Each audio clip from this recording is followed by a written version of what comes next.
મચ્છરજન્ય રોગોથી બચવા કડી સર્વ વિશ્વવિદ્યાલય એનએસએસ સેલનું જનજાગૃતિ અભિયાન.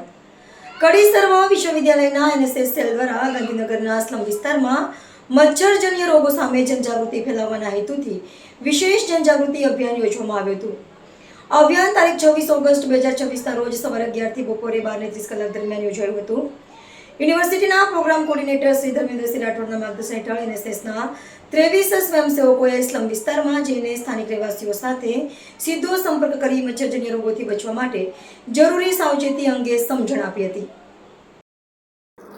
સ્વયંસેવકોએ ડેન્ગ્યુ, મેલેરિયા, ચિકનગુનિયા જેવા મચ્છરજન્ય રોગોથી બચવા માટે પાણીનો ભરાવો ન થવા દેવો, ઘરની આસપાસ સ્વચ્છતા જાળવવી, ખુલ્લી પાણીની ટાંકીઓને પાત્રોને ઢાંકીને રાખવા, કુલર તથા પાણીના વાસણો નિયમિત સાફ કરવા, મચ્છરદાનીનો ઉપયોગ કરવા અને મચ્છર ઉત્પત્તિના સ્થળો દૂર કરવા અંગે લોકોને માહિતગાર કર્યા હતા. અભિયાન દરમિયાન સ્વયંસેવકોએ માત્ર માહિતી આપવાને બદલે મચ્છરનું એક પ્રજનન સ્થળ પણ સમગ્ર પરિવાર માટે જોખમ બની શકે તેવો સંદેશ આપીને લોકોને પોતાના ઘર અને આસપાસના વિસ્તારમાં સ્વચ્છતા જાળવવા તથા પાણીનો ભરાવો ન થવા દેવા માટે પ્રેરિત કર્યા હતા.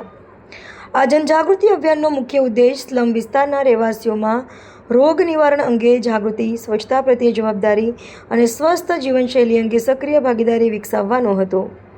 કડી સર્વ વિશ્વવિદ્યાલય એનએસએસ સેલ દ્વારા સમાજના વંચિત અને જરૂરિયાતમંદ વર્ગો સુધી આરોગ્ય તથા સ્વચ્છતા અંગેની જાગૃતિ પહોંચાડવા માટે આવા સેવાકીય અને જનજાગૃતિ કાર્યક્રમો સતત હાથ ધરવામાં આવી રહ્યા છે. સમગ્ર કાર્યક્રમનું આયોજન university NSS programme coordinator Dharmendrasinh Rathod તેમજ સ્વયંસેવકોએ ઉત્સાહપૂર્વક પૂર્ણ કર્યું હતું.